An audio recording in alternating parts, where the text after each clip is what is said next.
Yun guys, magluluto ako ngayon. Masaya lang ako guys, pero magluluto ako. Yan, tingnan nyo naman yung aura ko guys. Katatapos ko lang yan maglaba, pero naisipan ko na mag-attire ng ganito. Ako si Manang Inday na kusinera. Char. Guys, dahil magluluto ako, panoorin nyo ako sa aking pagluluto. Ang aking mga maningin nag-iiyakan. Yan. Baka isipin nyo guys, nanggaling akong party, pero hindi ako galing doon. Nagsuot lang ako ng ganito guys. Excuse me. Naalala ko nung bataan ko, mahilig ako sumuot ng mga ganitong damit. Yan. Pero ito, never kong nasuot yan noon. Yung earrings. Ngayon lang yan. Kung saan tumanda ako. Hindi, katuwanan to guys. Para pakita ko sa inyo, sa mga mamis, or lola, or grandma, na kaya pa natin mag-aura ng pambata. Hindi porki may edad na tayo ay kakalimutan na nating mag-ayos ng ating sarili. Yan. Ako guys ay isang kasambahay ng ate ko. Muning! Ang ating sunshine ko na nasa US. Ako ang katiwala niya dito sa kanyang tahanan. Maganda niyang tahanan. So yan. Kaya ang ginagawa ko naman ay nagpo-post lang. Pero may sahod. Char. Hindi guys. Gusto ko lang na i-alawin ang aking sarili para matanggal ang aking dinadalang bigat sa dibdib. Yan. May ang aking mga alaga guys. Ayan. Ang aking bigat sa dibdib na dinadala para mabawasan. Kasi alam niyo naman, kapag tayo ay laging may problema, mabigat sa dibdib, kailangan natin pakalmahin ang lahat-lahat. Yan. Pagkatapos nito guys, dahil hindi ako nag-i-edit, hindi ko alam. Kapag upload ko nito ay ganyan pa rin ang aura ko na nakikita ko ngayon. Ngayon. Maraming salamat po sa inyong panonood ng aking video. So, ang aking video ngayon ay tungkol sa aking sasaing dito sa kusina at paghuhugas ng plato. Pagkatapos ko maglaba guys, yan. Ito na ang aking hinaharap kasi wala akong kasama. Mag-isa lang ako. Kaya naghahanap ako ng kasama.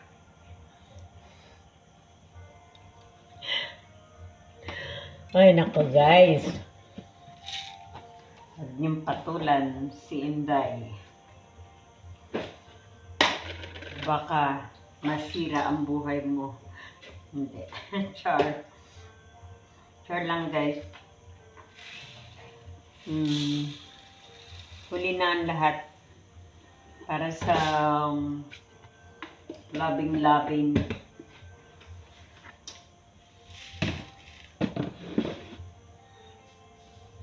No time for love.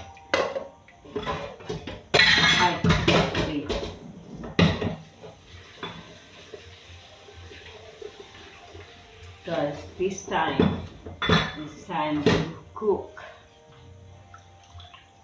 for dinner. Kasi gabi na guys, hindi pa ako nakaluto. So katatapos ko lang magsampay, maglaba, magsampay, at hindi pa ako nakatupi. So ayan, dami na. Kaya naisipan kong mag-post ng ganito para may update ako sa inyo. Na para makita nyo naman ang aura ni Derot Vlog ninyo. Eh, kahit may edad na, hindi pa rin nagpipaid. Joke time. Joke time lang guys. Hindi. Totoo yung sinabi ko guys. Advice ko sa inyo, mga mommies, mga lola, grandma, na katulad ko. Grandma na rin ako guys. Pero walang grandpa ang aking mga apos. Kasi pinauwi ko na sa tunay niyang pamilya. Ayan. Ano ba ito? Susumbong ako ng totoo sa inyo.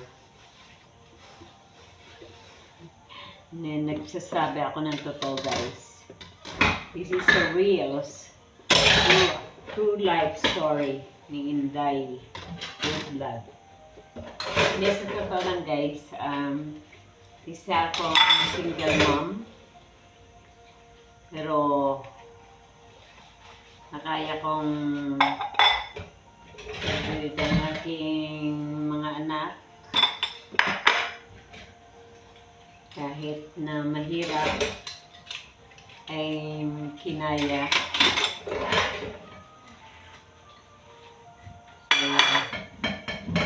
Mahirap ang maging single mom dahil kayo lahat. At mabuti lang guys sa buhay ko ay may mga kapatid ako na tumulong sa amin kahit papaano. So yan, kahit na maliliit pa ang mga anak ko na naghiwalay kami ng father nila, ay nagtiis at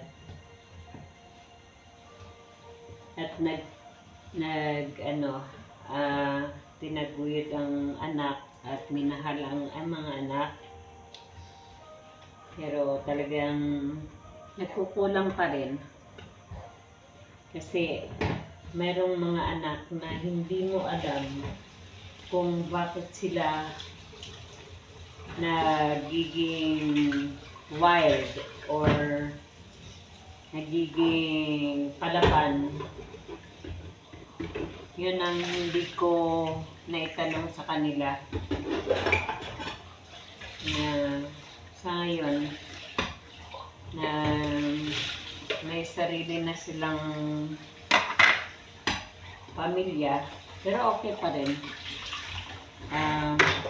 Siyempre, kung ano yung kaya mong itulong sa anak mo, hanggang doon lang yun. Kasi dahil kakulangan sa financial. Pero ang anak talaga, guys, ay hindi mo kayang tiisin.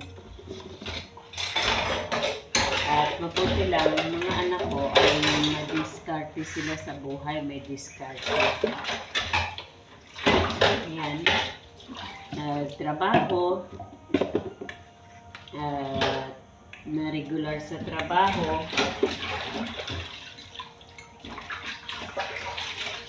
at ang sumunod naman sa panganay ko guys na dating army, pero naalis, nabawon. Ayan. Hindi ko alam kung ano yung problem na doon. At siyempre sa ngayon, meron akong anak na binata, 20 years old, kasi 20 lang nung June.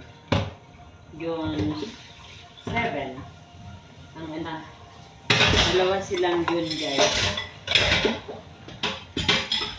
Ayan. Yun yung hindi ko alam kung paano ko